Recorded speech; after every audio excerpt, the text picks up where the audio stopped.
Hello learners, today we'll study about incorporation of LLP, Limited Liability Partnership. Limited liability partnership को incorporate करना यानी कि उसको legally exist करने के लिए कुछ फॉर्मेलिटीज़ करनी पड़ती हैं, उसे एलएलपी एक्ट के अंडर रजिस्टर करना पड़ता है और कुछ फॉर्मेलिटीज़ करनी होती है कि क्या क्या उन्हें अपनी डिटेल्स देनी होती है। इन्हीं के बारे में हम आगे पढ़ेंगे। सबसे पहले deciding the partners and designated partners.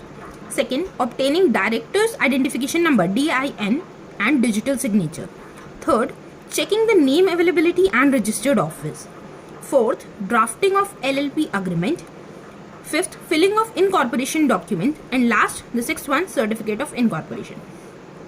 किसी भी LLP को रजिस्टर करने के लिए स्टेप्स फॉलो करने हैं। सबसे पहले उन्हें अपना डिसाइड करना है कि कौन उनके पार्टनर्स होंगे, कौन डेजिग्नेटेड पार्टनर्स होंगे। सेकंड, जितने भी डेजिग्नेटेड पार्टनर्स होंगे उनको एक DIN दिया जाएगा यानी कि डायरेक्टर आइडेंटिफिकेशन नंबर्स, उनके पास एक अपना डिजिटल सिग्नेचर होना चाहिए। थर्ड, ये चेक करना कि जो वो नेम अपना LLP का रखना चाहते हैं क्या वो नेम अवेलेबल भी है या नहीं है, उनका रजिस्टर्ड ऑफिस कहाँ होगा।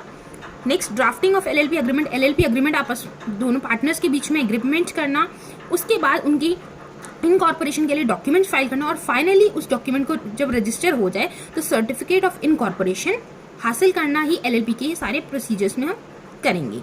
सबसे पहले deciding the partners and designated partners. Partners कम से कम 2 पार्टनर्स होने चाहिए LLP में, ताकि वो 2 पार्टनर्स में क्या हो सकते हैं, वो पर्सन इंडिविजुअल भी हो सकते हैं, कॉर्पोरेट बॉडीज भी हो सकती हैं, 2 LLP भी हो सकते हैं। क्या क्या हो सकते हैं, company incorporated in and outside India.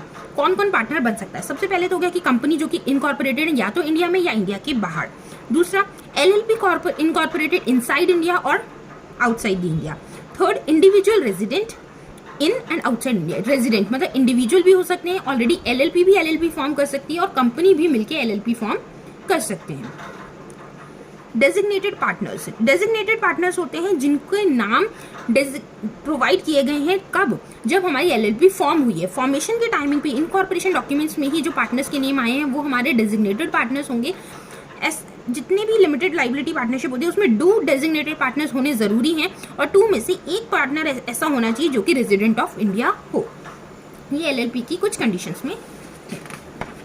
Next, obtaining director identification number DIN and digital signature. किसी भी डायरेक्टर को आइडेंटिफाई करने के लिए उन्हें DIN दिया जाता है, डायरेक्टर आइडेंटिफिकेशन नंबर। तो किसी भी पर्टिकुलर पर्सन जिसे हम अपने पार्टनर्स बना रहे हैं, डेजिग्नेटेड पार्टनर्स, उनके पास DIN होना जरूरी है। Next, digital signature certificate. जब भी हम LLP फॉर्म करते हैं वो ऑनलाइन फॉर्म की जाती है, इलेक्ट्रॉनिकली करी जाती है और उसमें जितने भी डिटेल्स हैं या साइन करने के लिए हमारे को डिजिटल सिग्नेचर की ज़रूरत होती है, क्योंकि हम उन्हें मैन्युअली तो साइन नहीं कर सकते ऑनलाइन इलेक्ट्रिकल पेपर्स को। तो उसके लिए हमें क्या चाहिए, डिजिटल सिग्नेचर चाहिए और हर पार्टनर के पास अपने डिजिटल सिग्नेचर होने चाहिए। नेक्स्ट स्टेप में आता है checking the name availability and registered office. जब भी हम अपनी LLP को फॉर्म करते हैं उसके नेम को रजिस्टर कराने के लिए, नेम करने के लिए उसका नेम सेलेक्ट करना बहुत ही इंपॉर्टेंट रोल इसमें प्ले करता है। सबसे पहले हमें नेम देखना होता है। नेम ऐसा देखें कि जो LLP उस टाइम सिमिलर नेम से चल रही है, ऐसा कोई नेम हम ना लें। अगर हम बाई चांस उस नेम से ले रहे हैं, सेम नेम से, तो उस फर्म के साथ नॉन ऑब्जेक्शन सर्टिफिकेट हमें मिल जाए। फॉर एग्जाम्पल, मैंने एक LLP स्टार्ट करी जिसका नेम था XYZ लिमिटेड और वो ऑलरेडी XYZ के नेम से है, कंपनी चल रही है, लेकिन मैंने उसका नाम रखा है XYZ लिमिटेड लाइबिलिटी पार्टनरशिप और आगे मैंने जयपुर वर्ड डाल दिया, ये कुछ और वर्ड आगे एक्स्ट्रा कर दिया। तो मैं उसी नेम को आगे कंटिन्यू करते हुए कर रही हूँ, तो मुझे पहले जो ऑलरेडी एग्जिस्टेड LLP है उससे नॉन ऑब्जेक्शन सर्टिफिकेट की मैं इस नेम को यूज कर सकती हूँ, ऐसा सर्टिफिकेट अपने लिए लेना होगा। सेकेंड, कुछ प्रोहिबिटेड वर्ड्स होते हैं जो हमारे मिनिस्ट्री ऑफ कॉर्पोरेट अफेयर्स ने कहे हुए कि नेशनल एम्बलम्स को रिलेट कर रहे हैं या हमारे नेशन को एज अ होल डिस्क्राइब कर रहे हैं, ऐसे नेम मैं सेलेक्ट ना करूं। Third, words based on approval.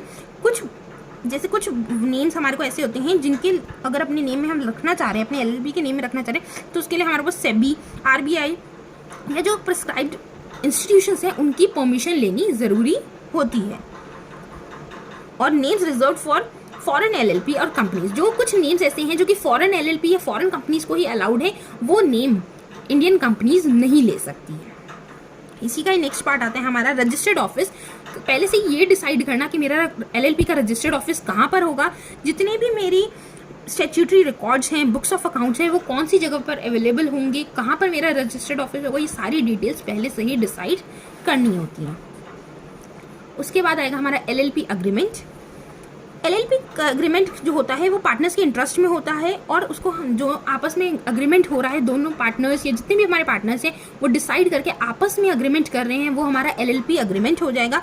इसके बेसिक कंटेंट्स क्या क्या होते हैं? नेम ऑफ LLP, मैं अपनी LLP का क्या नेम रख रही हूँ, पार्टनर्स और डेजिग्नेटेड पार्टनर्स के क्या नेम है, उनका क्या कॉन्ट्रीब्यूशन है कैपिटल के फॉर्म में, हमारा क्या प्रॉफिट शेयरिंग रेशियो होगा, हमारी राइट्स और ड्यूटीज एज अ पार्टनर क्या होंगी, ये सारी डिटेल्स LLP एग्रीमेंट के बीच में LLP एग्रीमेंट करते वक्त लिखी जाती हैं। अगर किसी कंपनी ने अगर किसी पार्टनर्स ने LLP एग्रीमेंट नहीं करा है तो इन केस में जो हमारे शेड्यूल 1 LLP एक्ट के है वो एप्लीकेबल होंगे राइट्स और ड्यूटीज के according. Next, incorporation document.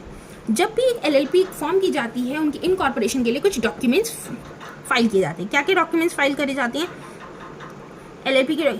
It must contain the name of LLP का हम क्या नेम रख रहे हैं, क्या बिजनेस किया जाएगा उसके थ्रू, रजिस्टर्ड ऑफिस का एड्रेस क्या होगा, क्या मेरी लाइबिलिटीज होंगी, नेम और address of each of the person who gave the partners the limited liability partnership incorporation, मतलब जो भी पार्टनर्स के नेम है उनका एड्रेस, क्या स्टेट ऑफ उनका, कितने डेजिग्नेटेड पार्टनर्स के नेम क्या है और वो कहाँ रहते हैं, और जो भी इंफॉर्मेशन LLP एक्ट के अंदर देनी कंपलसरी होती है वो सारी इंफॉर्मेशन हम देंगे।